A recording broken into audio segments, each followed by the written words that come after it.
Assalamualaikum warahmatullahi wabarakatuh. Waalaikumsalam warahmatullahi wabarakatuh. Nggak capek? Masih semangat ya? Semangat. Alhamdulillah, warahmatullahi hamdan bila nihayah, syukran bila wayah, amma ba'du. Dari yang sudah disampaikan oleh Habib Petrus, saya menangkap ada beberapa hal. Yang pertama, bahwa ternyata beliau menyebutkan Syekh Muhyiddin Ibnu Arabi yang ngarang kitab Futuhat Makkiyah. Kalau saya lihat sejarah beliau itu hidup di abad ke-6 Hijriah. Kalau Syekh Ahmad abad ke-12 Hijriah, berarti 6 abad selisihnya, 600 tahun, luar biasa. Syekh Ibnu Arabi, setahu saya, itu pernah merasa GR bahwa beliaulah yang sebenarnya menjabat sebagai wali khatam. Ternyata setelah beliau bermunajat, bertanya langsung kepada Allah, bukan beliau. Beliau cuma dikasih petunjuk bahwa yang menjabat sebagai wali khatam nanti itu lahirnya dari arah Maghrib yang ada di kota Fes. Makanya Syekh Ahmad itu hidupnya itu digiring menuju ke Fes. Digiring siapa? Digiring Allah. Allah yang ngatain semuanya. Ciri-cirinya, satu, lahirnya ada di Fes. Kemudian banyak orang yang ingkar kepada beliau, banyak orang yang hasut kepada beliau. Ini ciri-cirinya nanti. Ciri-ciri orang yang akan menjabat sebagai wali khatam.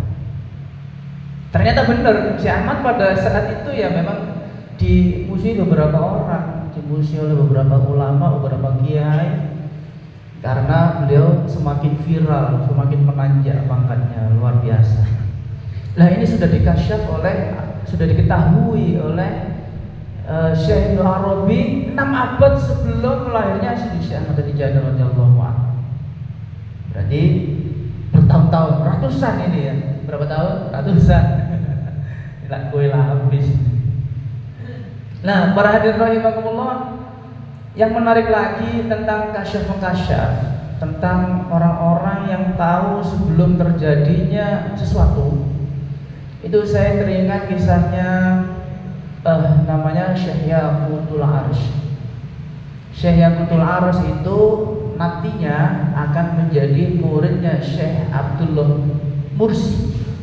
Syekh Mursi. Syekh Mursi ini muridnya Syekh Abdul Hasan Asy-Syadzili. Nah, kehadiran Syekh Yaqutul Arsy itu ternyata sudah diketahui oleh gurunya yang nantinya akan menjadi mertuanya. Wah, ini asik ya. Murid jadi mantu. Sampai kayaknya nanti mau program ini. Nah, Syekh Yaqutul Arsy itu seorang budak. Nun sewu. Beliau termasuk orang yang manis. Ya, manis itu ya agak tidak putih. Dari daerah sana ya, Afrika, kawasan Ethiopia. Nah, beliau pada saat itu, karena orang Afrika itu rata-rata orang yang kata Kiai sorry tadi tidak punya gaya, tandi bese, betul ya, tandi bese ya, tidak punya uang. Akhirnya beliau ini jadi budak. Nah, ketika menjadi budak, beliau diajak oleh tuannya untuk bepergian. Waktu itu nyebrang di satu kayak selat gitu ya, atau laut yang memisahkan antara dua daratan. Tidak memisahkan antara aku dan engkau. Nah, ini antara di tengah lautan terjadi ombak yang cukup besar, kemudian menghantam perahu itu. Ketika menghantam perahu itu sempat menyebabkan kegelisahan para penumpangnya, termasuk rombongannya Yaqutul Arsy ini. Jadi tuannya dan beberapa budak-budak yang mengikuti tuannya ini itu gelisah semua.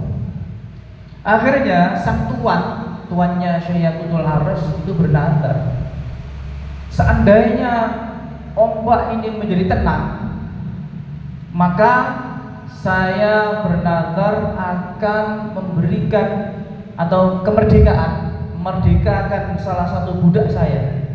Waktu itu ditunjuk Yaqutul Arsy ini. Nanti akan saya merdekakan budak saya yang ini. Nah, Syekh Yaqutul Arsy ini nuwun sewu, secara fisik ganteng saya. Yes. Secara fisik ya. Beliau agak manis, kemudian kulitnya agak ada belang-belangnya, agak sakit gitu ya kulitnya, sehingga tuan ini memilih budak yang ini, memilih budak yang secara fisik kurang bagus. Lah akhirnya ternyata ombak itu berhenti benar setelah tuannya ini bernadar itu. Tiba-tiba ombak langsung tenang. Air itu sudah mulai kondusif, kapal sudah mulai jalan dengan tenang, nggak ada ombak, tenang akhirnya semua penumpang itu. Akhirnya turun di satu daratan. Ternyata tuan ini mendengar satu sosok yang hebat yang perlu untuk disowani. Akhirnya dia sowan kepada salah satu syekh, yaitu Syekh Mursi, muridnya Abil Hasan Asyadili. Beliau seperguruan dengan Syekh Abil Hasan Asyadili. Seperguruan dengan yang ngarang burdah itu Syekh Al-Busiri, Al-Busiri, seperguruan dengan beliau. Gitu. Nah, Syekh Yaqutul Arsy ini waktu itu kan dia agak ada di belakang.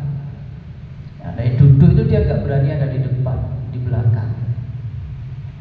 Lalu tuannya yang tadi itu sowan kepada beliau, kepada Syekh Mursi, kemudian mengatakan, ya Syekh, di perjalanan menuju kemari saya di tengah lautan diterjang ombak kapal perahu saya. Kemudian saya bernadar untuk memerdekakan budak saya dan ingin memberikan kepada panjenengan. Sekarang saya akan ngasih yang ini. Dikasihnya bukan Yaqutul Arsy, dikasihnya yang tadi, yang temannya lain. Dia kan tuannya tadi punya budak yang banyak. Diambilnya satu, sampai sekarang tak serahkan kepada Syekh Mursi. Tapi Syekh Mursi kemudian mengatakan, tadi Anda bernadar yang dimerdekakan dan akan diberikan kepada saya itu bukan yang ini, tapi yang itu kan. Kenapa Anda berkhianat? Kaget tuannya. Kok tahu Kiai? Nah, ini persoalan kasyaf. Panjenengan kok tahu? Ya sudah kalau begitu. Jangan kalau mau yang ini silahkan. Maunya saya pilihkan yang agak ganteng, yang agak manis ini. Tapi ternyata jenengan kok lebih memilih yang satunya. Ya monggo kalau memang jenengan mau.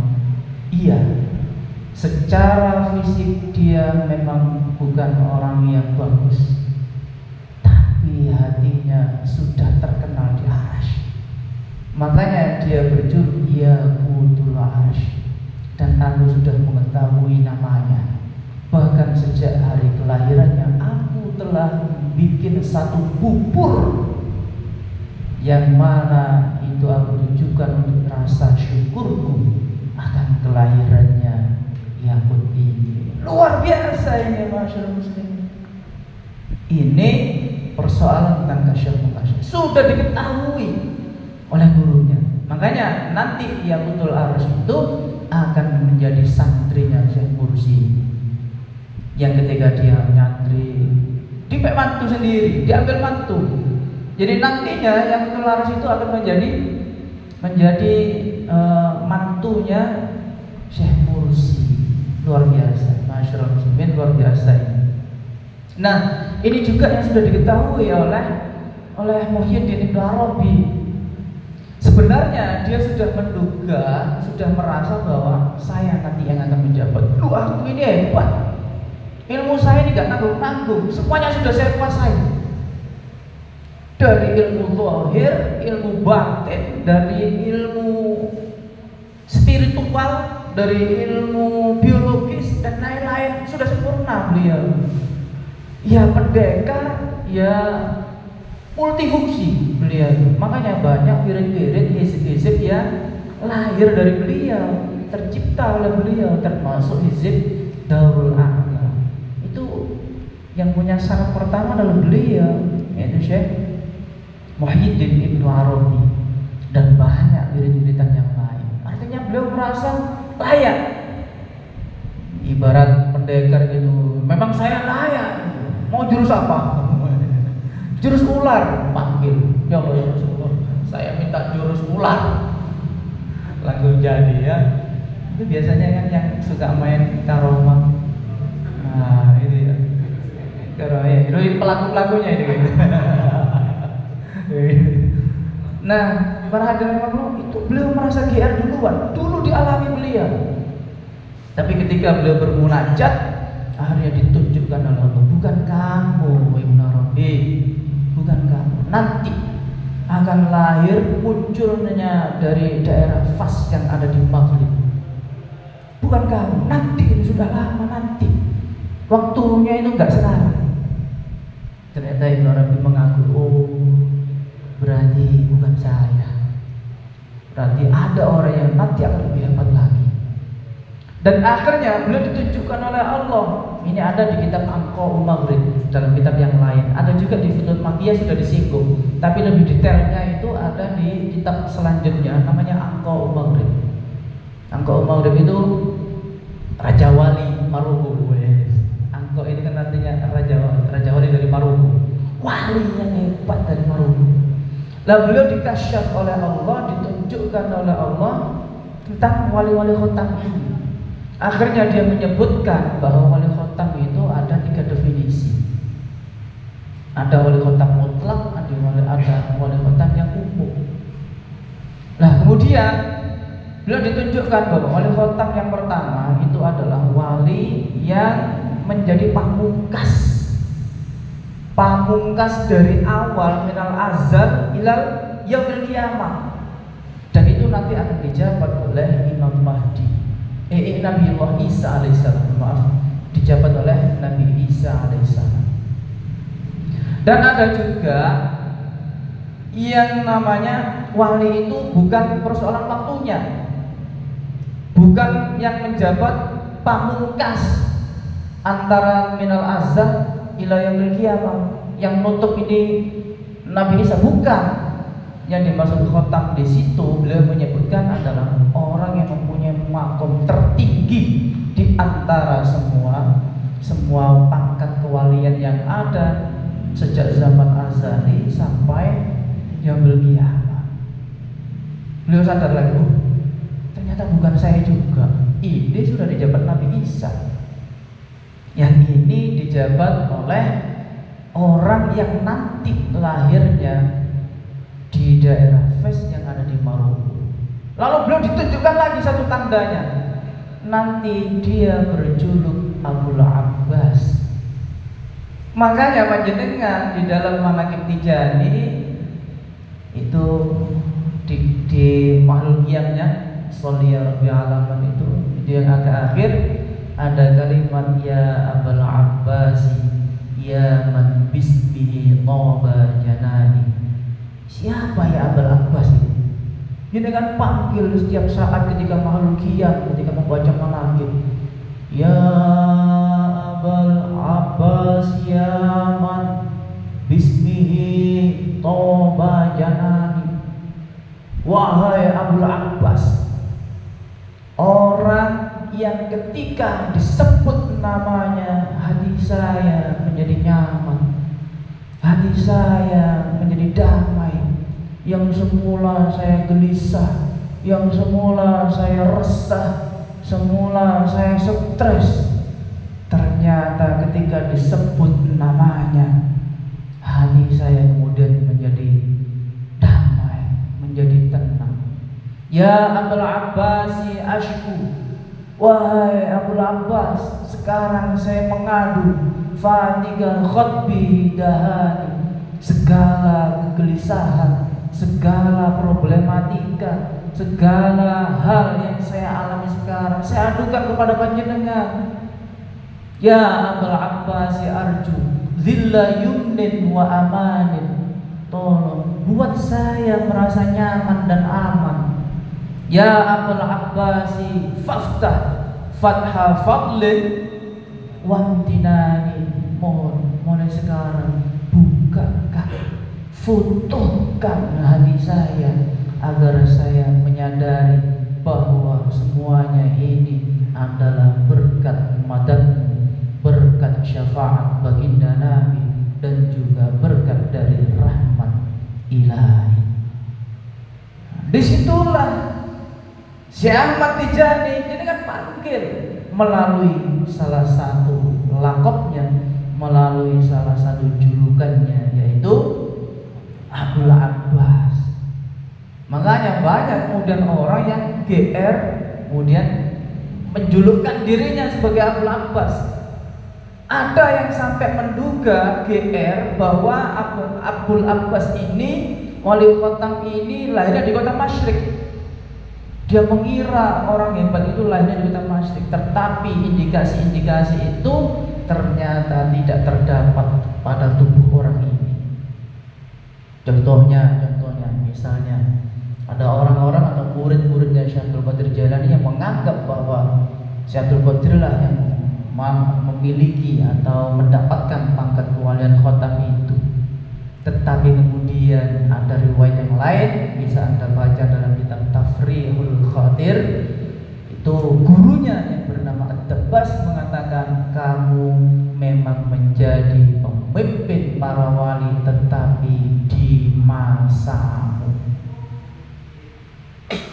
Jadi beliau itu menjadi pemimpinnya para wali hanya saat masa kehidupan beliau saja. Ketika beliau sudah hilang atau habis masa atau periode waktunya, maka jabatan beliau sudah diganti atau diambil alih oleh wali yang lain. Makanya nanti di dalam kitab Jami' Karamatul Auliya itu ada periodisasinya. Satu periode akan dijabat oleh satu wali nujaba, satu autad, satu nukoba, dan lain-lain ya. Nggak salah ada 4 penjuru, ada yang 6, ada yang 8, ada yang 100, ada yang munculnya rojab.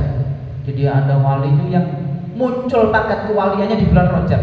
Nah, ini mungkin ya ini masuk bulan Rajab nanti malam. Wali-wali Rajab itu. Jadi dalam Jami'ul Karamatul Auliya itu ada wali Rajabiyah. Nah, wali Rajabiyah ini ketika masuk bulan Rajab, maka dia kemudian dikasyaf oleh Allah, diperlihatkan semuanya. Akhirnya beliau tiba-tiba ada yang mendongakkan kepala tanpa henti, ada yang dimegang tasbih tanpa henti. Artinya dia ketika masuk bulan Rajab dia bermunajat secara maksimal kepada Allah Subhanahu wa taala. Assalamualaikum warahmatullahi wabarakatuh.